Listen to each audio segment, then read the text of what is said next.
यसु खुदा की जात का नक्श उसके जलाल का परताव है। यसु अव्वल और आखिर, इब्तदा और इंतहा, अल्फा और ओमेगा है। यसु कदीमुल अयाम है, वो अजली और अब्दी है, वो जो था, जो है और जो आने वाला है। यसु कायनात बनाने वाला और संभालने वाला अजली कलमा है। जब कुछ न था यसु तब भी था, जब कुछ न रहेगा यसु तब भी रहेगा। यसु कायनात की सबसे बड़ी हकीकत है। दुनिया की तारीख यसु के गिर्द घूमती है। यसु आसमान, जमीन, नबियों, रसूलों, फरिश्तों समेत तमाम मखलूकात का खुदाए महमूद है। यसु वो है जो आदम से लेकर यौम अदालत तक हर एक ईमानदार और बरगुज़ीदा जिसका मुंतजिर है और रहेगा।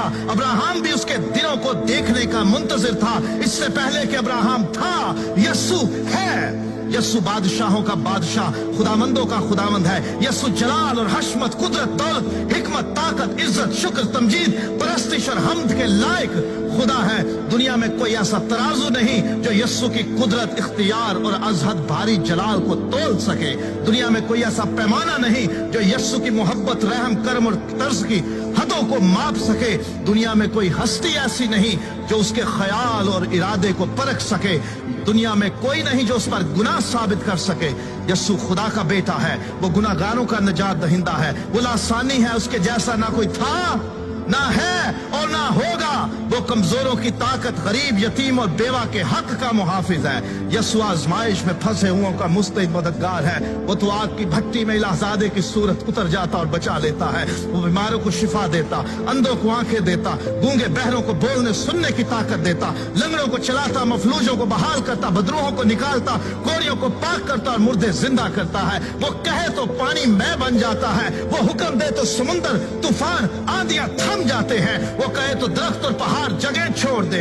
वो गुनाहगारों को मुआफ करता, वो कैदियों को आजाद करता, वो हिकमत का चश्मा, वो निजात का दरवाजा, वो जिंदगी की रोटी, वो जिंदगी का पानी, वो दुनिया का बदी नूर, वो राह, हक और जिंदगी है। कयामत और जिंदगी वो है। अच्छा चरवाहा वो है जो भेड़ों के लिए अपनी जान देता है। वो अजीब मुशीर, खुदा कादर, अब्दियत का बाप और सलामती का शहजादा है। उसके कहने बल्कि इरादा कर लेने से सब कुछ हो जाता है। उसका जुआ हल्का और मुलायम है, कोई उसका मुकाबला नहीं कर सकता।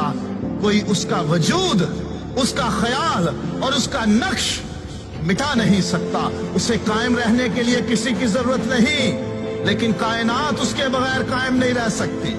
हेरोदीस उसे मार ना सका, फरीसी उसका मुकाबला न कर सके, पिलातूस उसमें जुर्म न पा सका, मौत और कब्र उस पर गालिब न रह सके। वो मर गया था, मौत और कब्र पर फतह पाकर जी उठा।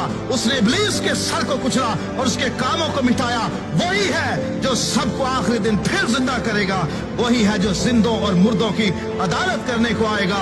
हर एक के काम के मुआफिक देने के लिए अजर उसके पास है। हर एक घुटना उसके आगे झुकेगा और हर एक जुबान इकरार करेगी कि यीशु मसीह खुदावंद है। और वो भी जिन्होंने उसे छेदा था उस पर निगाह करेंगे और छाती पीटेंगे कि हमसे ये क्या भूल हो गई, हमने इसको क्या जाना।